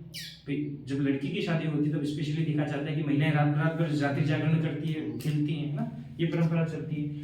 तो अमावस्या के दिन बेसिकली ये सबसे ज्यादा होता है। अमावस्या के दिन ये गीत गाए जाते हैं, कुकड़ी गीत। अमावस्या पर ये गीत गाए जाते हैं। और जब रात्रि जागरण होता है अमावस्या के दिन, तो रात्रि जागरण पर जो गीत गाए जाते हैं, रात्रि जागरण का सबसे अंतिम गीत, सबसे लास्ट वाला गीत कौन सा है? कुकड़ी। जब अमावस्या के दिन महिलाएं रात्रि जागरण करती है, उस रात्रि जागरण के अंदर गीत गाती है बहुत सारे, उसका सबसे लास्ट गीत होगा, उसको क्या बोलेंगे? कुकड़ी गीत। और एक रस्म भी होती है, अपन रीति रिवाज के अंदर पढ़ेंगे, कुकड़ी रस्म, है ना। तो कुकड़ी रस्म का सबसे लास्ट गीत कौन सा हो गया? कुकड़ी गीत। ये उधर भी पढ़ते हैं, इसलिए अलग से देख लेते हैं। इसके अलावा कोई गीत बचे?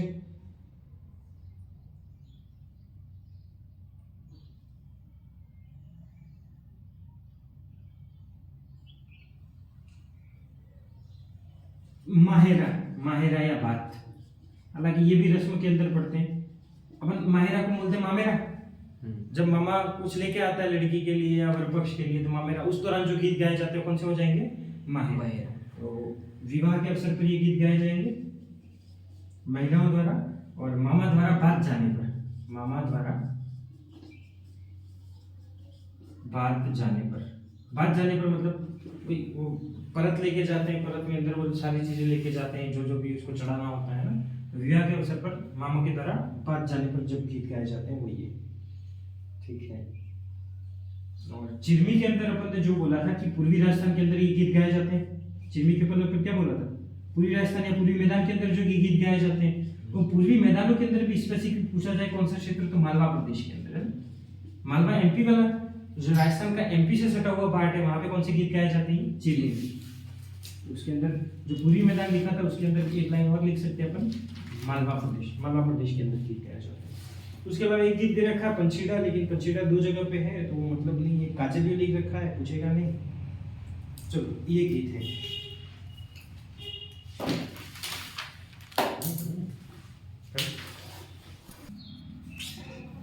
चलो, तो अपन जो टॉपिक था जिसके अंदर अपने को पढ़ने थे लोकगीत, वो लोकगीत अपन ने पढ़ लिए। दो चीजें पढ़ने की और बची, एक बची अपने जो गायन शैलियाँ हैं, म्यूजिक स्टाइल्स हैं, वो बची, और एक चीज बची अपने संगीत घराने, है ना, इनकी बात करते हैं। लोकगीत के बारे में जितना पढ़ना था अपने सारे फोल्डर पढ़ लिए। गायन शैलियाँ का देखिए, उसमें मेनली अपन 4 गायन शैलियाँ पढ़ेंगे।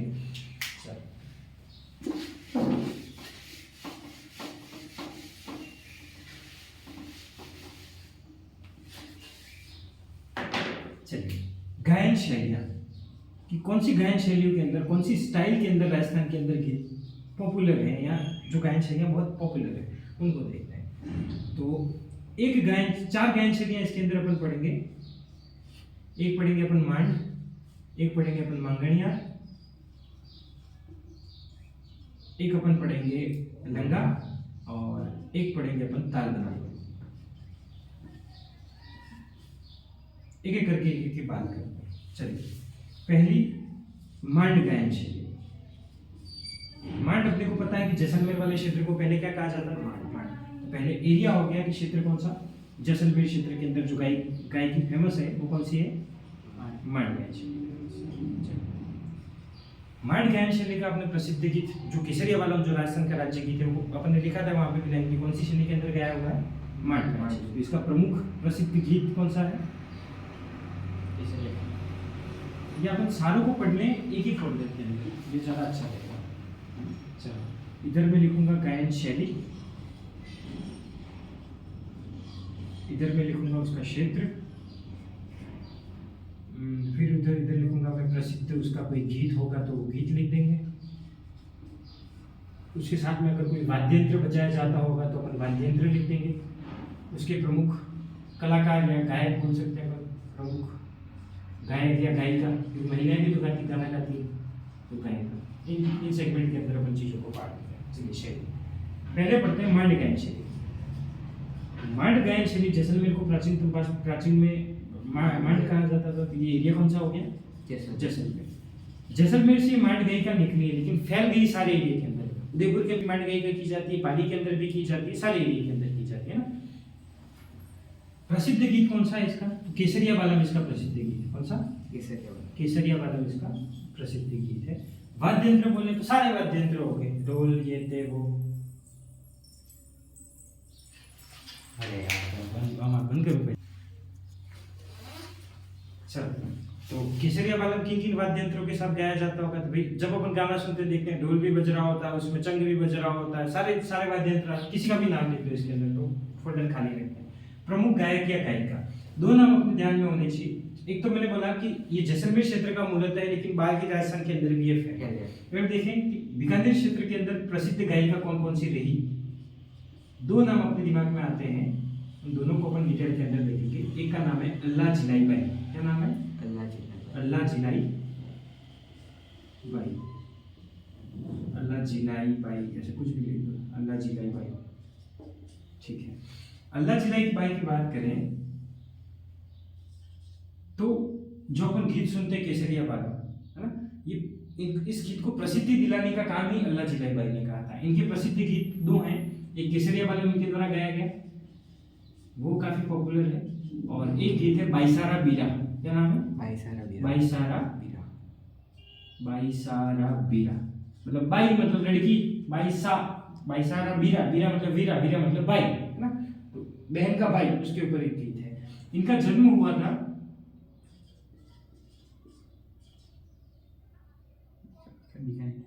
बीकानेर के अंदर, इनका जन्म हुआ 1902, लगभग 1902 के अंदर इनका जन्म हुआ।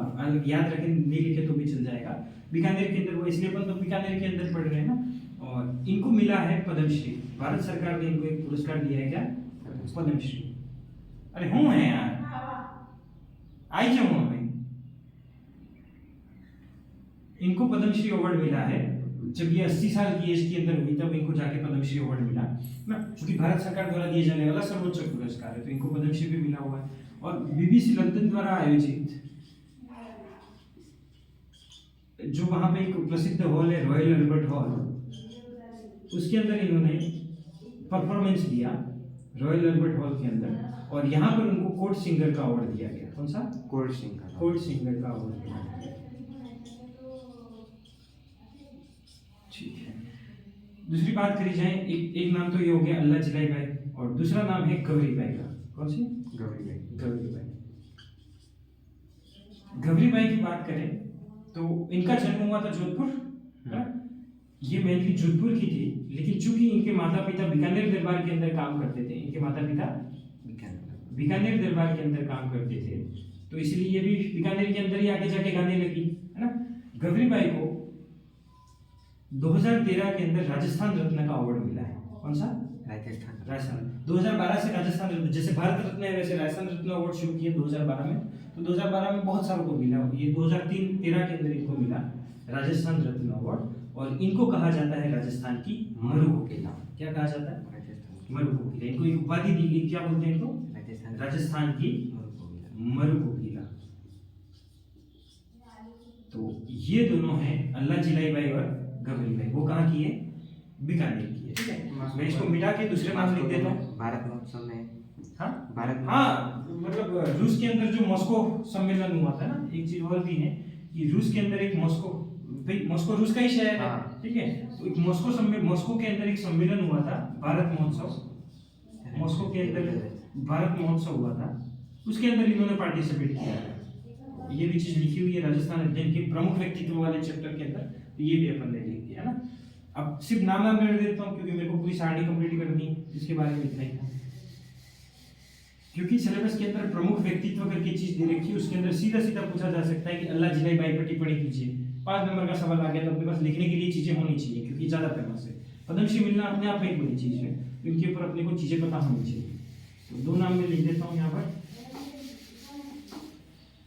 अल्लाह जिलाई बाई और गौरी बाई। एक गौरी बाई और है जो कि पाली की हैं,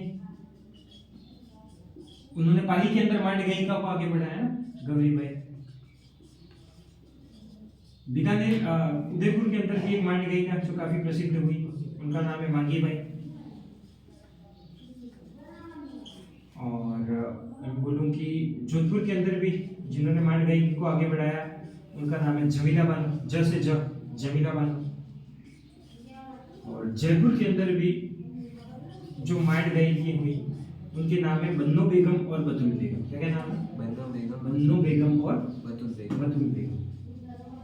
इसमें से बतुल बेगम को जो 8 मार्च जो वुमेन्स डे होता है, 8 मार्च को वुमेन्स डे जो होता है उस दिन इनको नारी शक्ति अवार्ड दिया गया। कौन सा? नारी शक्ति अवार्ड, जो कि भारत सरकार द्वारा महिलाओं को दिए जाने वाला सर्वोच्च पुरस्कार है। तो इनको नारी शक्ति पुरस्कार से भी सम्मानित किया जा चुका है। कौन से मंत्रालय द्वारा दिया जाता है? तो महिला और बाल विकास का एक ही मंत्रालय, महिला और बाल विकास मंत्रालय, उनके द्वारा ही दिया जाता है। तो ये बात करी अपन ने मांड गायकी के बारे में। दूसरा देखें मांगणियार। मांगणियार देखा जाए तो मांगणियार और लंगा जाति जैसलमेर और बाड़मेर वाले क्षेत्र के अंदर रहती है। तो इनका क्षेत्र हो गया जैसलमेर और बाड़मेर। इनका कोई प्रसिद्ध गीत वही जो मांड गायकी के अंदर गीत गाए जाते हैं वही ये गाते हैं। इनका भी फेमस गीत वही है, केसरिया बाजा है ना। कोई स्पेसिफिक कोई गीत नहीं है जो इनका ही है, तो इसको फोल्डर को अपन खाली छोड़ेंगे। वाद्य यंत्र, ये कमाईचा और खड़ताल बजाते हैं। क्या बजाते हैं? कमाईचा और खड़ताल। अगर आपने नारद जी को देखा होगा तो नारद जो सीरियल के अंदर देखते हैं, एक हाथ में उनके कमाईचा होता है और एक हाथ में खड़ताल। नारायण नारायण जो जब करते हैं वो कमाईचा और खड़ताल ही होता है। ठीक है। मांगणिया जाति के प्रमुख गायकों की अगर अपन बात करें, इस फोल्डर को मैं बंद कर देता हूँ। इसका यहाँ पे नाम आते हैं अपने पास में, 3 नाम आते हैं। एक है सागर खां, ये है हिंदू लेकिन खान लगाते हैं ना। सागर खां, सादिक खां, सही से लिख देता हूँ, सादिक खां। और एक नाम है अनवर खां। क्या नाम है? अनवर खां। सागर खां की बात करें तो ये कमाईचा बजाते थे। क्या बजाते थे? कमाईचा। ये कमाईचा बजाते थे। और सादिक खां बजाते थे खड़ताल। क्या बजाते थे? इसीलिए ये खड़ताल इतनी अच्छी बजाते थे कि इनको बोला जाता था खड़ताल का जादूगर। क्या कहा जाता है? खड़ताल का जादूगर।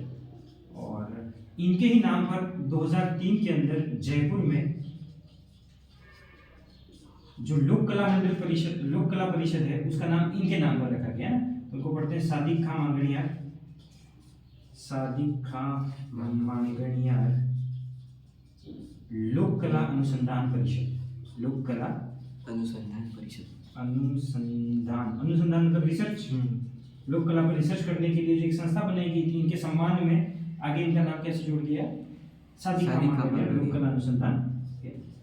जैसे सिंगरवाड़ा के अंदर स्कूल है, उनका नाम भोगीलाल पंड्या ऐसा करके कुछ नाम चलता है, क्योंकि वो फेमस व्यक्ति थे, उनके नाम पर स्कूल का नाम रख दिया, ऐसे चलता रहता है। लोक कला अनुसंधान केंद्र। तो ये थे इसके प्रमुख। नेक्स्ट देखा जाए, अच्छा इसमें जो अनवर खान थे, इन अनवर खान को भी पद्मश्री मिला है ना। इसी काम के लिए अनवर खान को भी पद्मश्री मिला हुआ है। तो अनवर खान का नाम भी पूछा था। पहले सिर्फ 2 नाम याद करते थे, जब से इनको पद्मश्री मिला तो पद्मश्री अपने आप में बड़ा पुरस्कार है, इनको भी अपन ने नोट्स में ऐड कर दिया। नेक्स्ट तीसरा देखिए लंगा।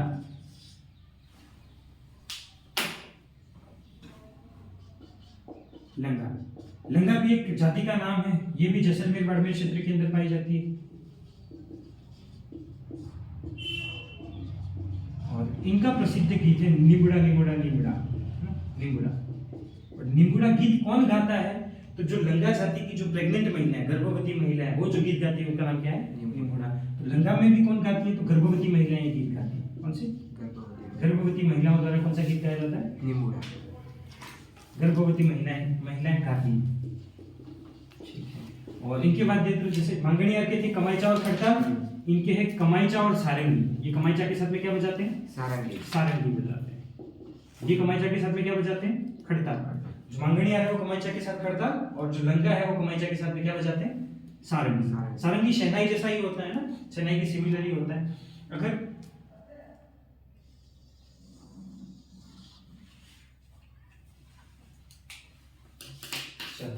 इनका जो प्रमुख वाद्य यंत्र है, इसमें अपने को कोई मतलब कोई गायक का नाम अपने को देखने को नहीं मिलता। वाद्य यंत्र के अंदर अपन ने लिख दिया कमाईचा खड़ताल, इधर कोई अपने को स्पेसिफिक नाम देखने को नहीं मिलता है।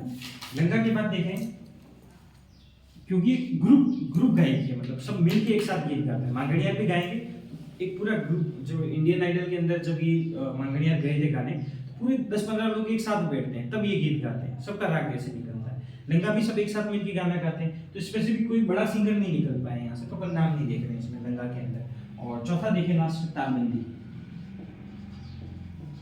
क्या हुआ कि औरंगजेब, अपन सब जानते हैं कि मध्यकाल के अंदर मंदिरों को तोड़ने का काम किया, उसने संगीत पर प्रतिबंध लगा दिया था। कोई भी गीत गाएगा तो मतलब उसको मार दिया जाएगा, उसको सजा दी जाएगी।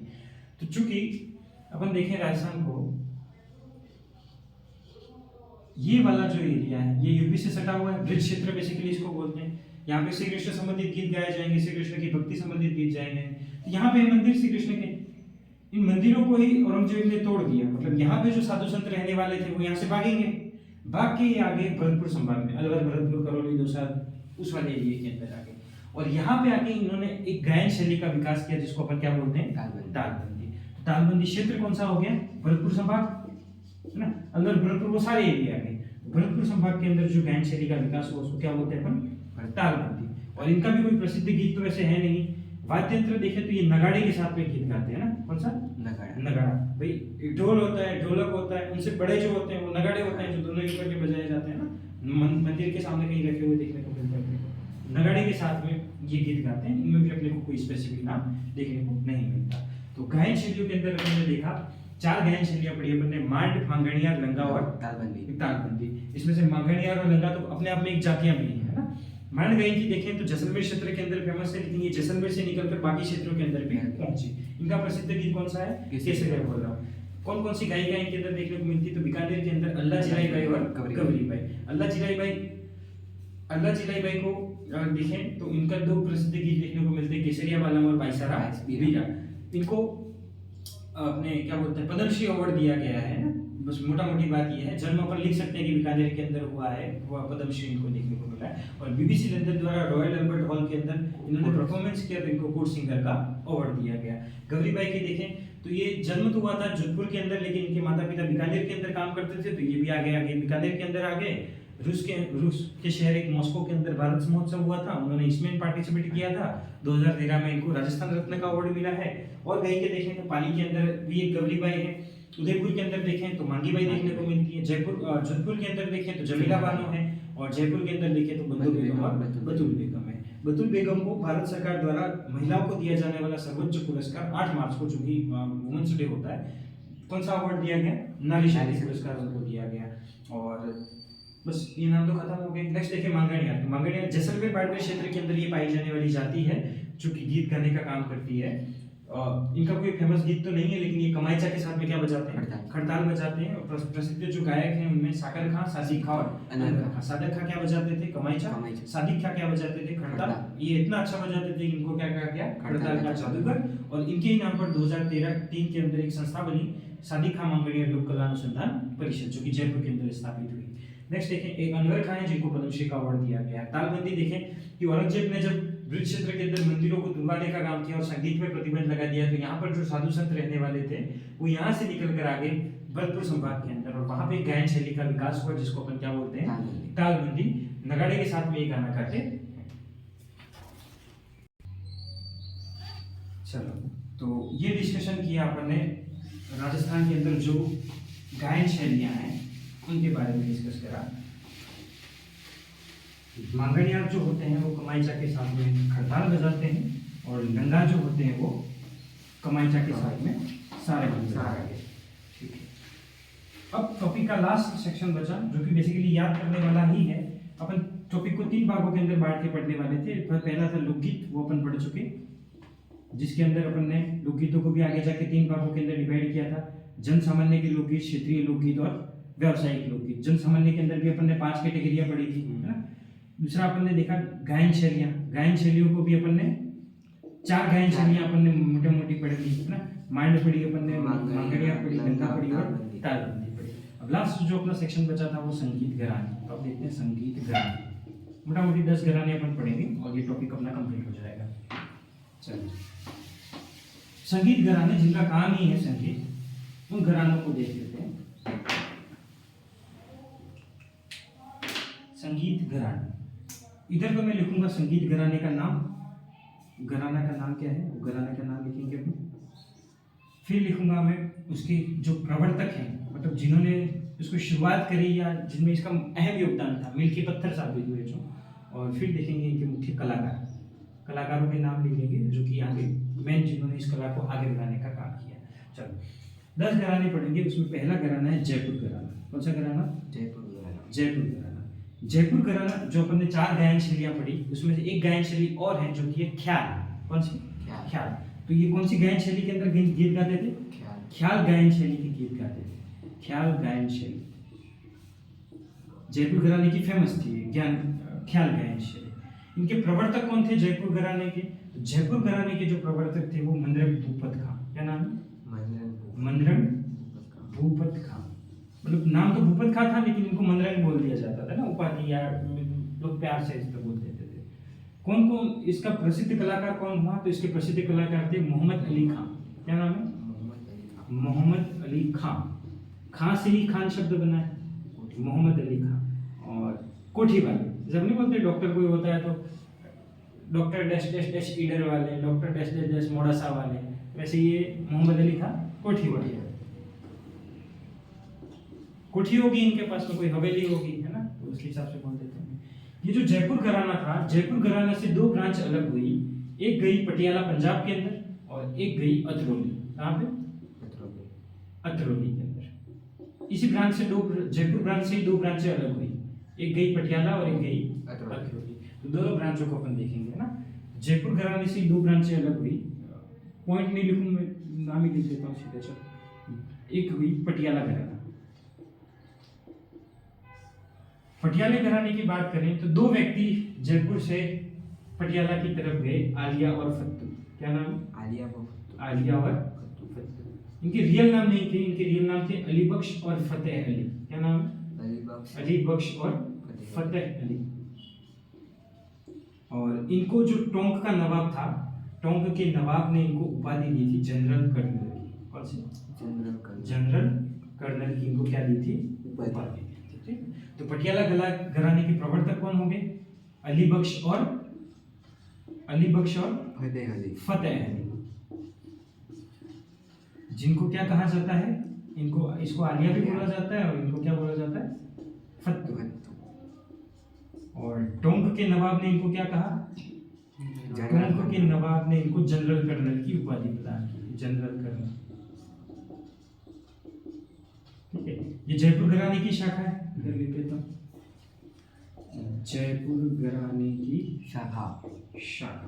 2 शाखाएं अलग हुई, एक पटियाला और एक अतरौली। ठीक है, टोंक के नवाब ने इनको जनरल कर्नल की उपाधि दी। प्रसिद्ध कलाकार कौन हुए? ऐसे याद रख सकते हैं कि जयपुर राजस्थान के अंदर है, पटियाला पंजाब के अंदर है, दूसरे राज्य के अंदर गए और गुलाम हो गए, है ना।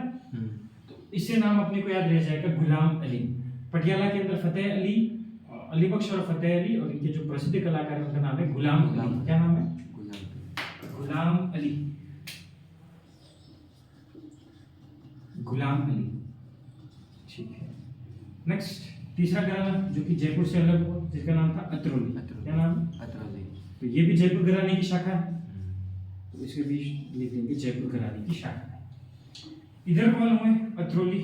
अतरौली के अंदर जो प्रवर्तक हैं वो साहब खान। क्या नाम है? साहब खान। और इसके जो कलाकार हुए उनका नाम है मानतोल खां। क्या नाम है? मानतोल खां। और मानतोल खां को ही बोला जाता है रुलाने वाले कबीर, रुलाने वाले फकीर, है ना। मतलब सैड सॉन्ग गाते होंगे शायद, तो इसलिए बोलते हैं रुलाने वाले फकीर। और घराने अपन देखेंगे, जयपुर वाले खत्म हो गए, इधर जयपुर वाले खत्म हो गए। जयपुर से ही 2 ब्रांच अलग हुई थी, पटियाला और उनके बारे में अपन ने देखा। चौथा देखें, किराना घराना। किराने की दुकान एक आदमी चलाता है, आदमी को अपन बंदा भी बोल देते हैं, तो नाम से ऐसे याद रख सकते हैं। किराने की दुकान बंदे अली खान चलाते हैं, बंदे अली खान। किराने की दुकान एक बंदा चलाता है, नाम क्या है? बंदे अली खान। और उनकी दुकान पे 4 कस्टमर आते हैं, यूं करके अपन कलाकार के नाम याद रख सकते हैं। एक नाम जो कि सबसे ज्यादा इंपॉर्टेंट है, भीमसेन जोशी। क्या नाम है? भीमसेन जोशी। भीमसेन जोशी को मिल चुका है भारत रत्न। कौन सा रत्न? भारत रत्न, जो कि भारत का सर्वोच्च पुरस्कार होता है। इससे ऊपर भारत के अंदर कोई पुरस्कार नहीं दिया जाता है। तो इनको मिल चुका है भारत रत्न 2008 के अंदर। कब? 2008 के अंदर। इसके अलावा यहाँ पे आए हैं उस्ताद रज्जब अली। उस्ताद रज्जब अली और दो फीमेल नाम अपने को याद रखने, एक है रोशन आरा बेगम, रोशन आरा बेगम, और एक है गंगूबाई हंगल। क्या नाम है? गंगूबाई हंगल, ये इनके नाम है ना। एक जगह पे अपन और रज्जब अली पढ़ेंगे, तो ये उस्ताद क्यों हैं? क्योंकि दो पत्नियां हैं, ऐसे करके अपन ये फिर लिंक कर सकते हैं ना। फिर आने के बाद देखा जाए मेवाती घराना। मेवाती पूछा जाता है, इसमें एक नाम हिंदू है, एक नाम मुस्लिम है ना। मुस्लिम नाम कौन है? गग्गे नजीर खां। इसके प्रवर्तक कौन थे? गग्गे नजीर खां। और इसके जो मुख्य कलाकार हैं वो है पंडित जसराज। क्या नाम है? पंडित जसराज। तो ये हो गया मेवाती घराना। नेक्स्ट था देखें सेनिया घराना। कौन सा? सेनिया घराना। जो अकबर के अंदर जो अपने को तानसेन देखता है, तानसेन सेन, उन्होंने एक घराना चलाया सेनिया घराना। इसके जो प्रवर्तक थे उनका नाम था, जो तानसेन था उसका ही बेटा, उसका नाम है सूरत सेन, है ना। तो सूरत सेन द्वारा ये घराना चलाया गया, सूरत सेन। और इसके प्रसिद्ध कलाकार है अमृत सेन, सूरत सेन और अमृत सेन। ये कौन सा घराना? सेनिया घराना। नेक्स्ट सातवां देखें अल्लाह दिया खां घराना। नाम क्या है? अल्लाह दिया खां। तो इनके प्रवर्तक भी वही अल्लाह दिया खां, खुद के नाम पर ये घराना शुरू हो गया। अल्लाह दिया खां ने शुरू किया तो अल्लाह दिया खां घराना ऐसे बोल दिया। इसके प्रसिद्ध जो कलाकार है उनका नाम है किशोरी देवी अमोनकर, किशोरी अमोनकर।